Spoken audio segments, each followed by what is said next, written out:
हाँ तो बच्चों अपन का कौन सा चैप्टर चल रहा है अभी? प्रीपोजिशन है ना। ठीक है, प्रीपोजिशन के अंदर आज अपन पढ़ेंगे इनटू का प्रयोग। किसका प्रयोग? तो देखो इनटू का प्रयोग दो तरह से किया जाता है। इनटू के प्रयोग का पहला नियम कौन सा होगा कि अवस्था में परिवर्तन के अर्थ में उस टाइम पर में दिया होगा, ठीक है, में का भाव होगा और अवस्था में परिवर्तन की बात कर रहा होगा। एक तो मतलब पहला नियम तो ये है अपन का, उस समय पर अपन किसका प्रयोग करेंगे? इनटू का, ठीक है। दूसरा हमारा नियम है वो है किसी वस्तु की बाहर से अंदर की ओर गति प्रकट करने में उछलकर, कूदकर, रेंगकर, तेजी से प्रवेश के भाव में मतलब हम किसका प्रयोग करते हैं? इनटू का प्रयोग करते हैं, ठीक है। तो हमारे अब ये दो उदाहरण हैं, हम ये दो उदाहरणों से समझते हैं मतलब इनटू के प्रयोग को, ठीक है। पहला उदाहरण क्या है हमारा? The rain change into snow, ठीक है। बरसात थी वो किस में बदल गई? स्नो में बदल गई, ठीक है। स्नोफॉल होता है ना, जो हल्की हल्की छोटी छोटी बर्फ होती है, अपन मतलब क्या है उसको बोलते हैं, ठीक है।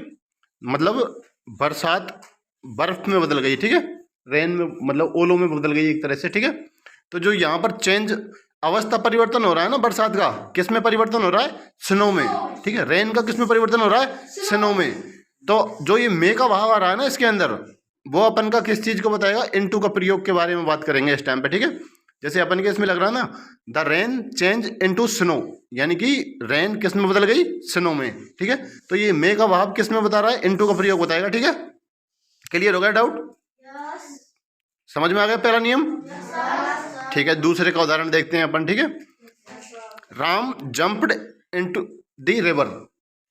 राम किसके अंदर जंप कर गया? नदी के अंदर, ठीक है। तो रवि वो तेजी से गया होगा, नदी के अंदर कूदा होगा, तो जंप किया होगा। तो जंप करने के बाद में तेजी से जाते हैं ना अंदर की तरफ, तो जैसे ही मतलब उसने जंप किया रिवर के अंदर, तो वही तेजी से प्रवेश का भी भाव है इसके अंदर, और कूद कर उछल कर ये भी भाव है इसमें, ये भी भाव है इसमें। तो आ गया समझ में नियम अपन के? दोनों नियम क्लियर हो गए? कोई डाउट? समझ में आ गया? ठीक है, अब इनटू का प्रयोग सीख गए? चलो आगे पढ़ते हैं अपन अब, है अपन का कौन सा वो चल रहा है?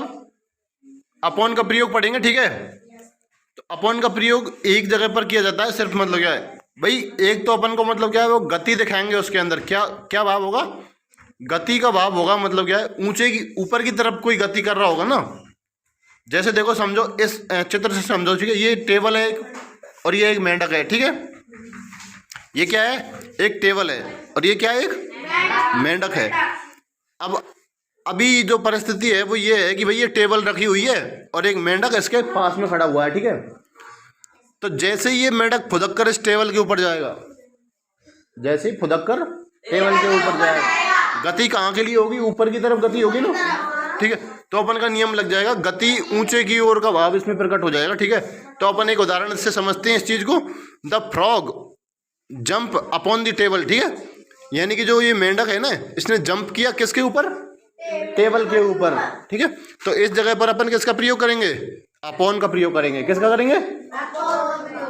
समझ में आ गया? क्लियर है? कोई डाउट? ठीक है, आगे बढ़ते हैं, ठीक है।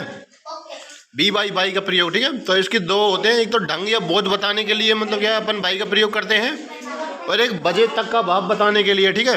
तो दोनों उदाहरण से समझेंगे अपन। जैसे बी वेंट बाई बस, हम किसके द्वारा गए? बस के द्वारा। तो किस चीज का वो ढंग बता रहे हैं अपन? भाई बस से जाने का ढंग है ना अपन का, ठीक है।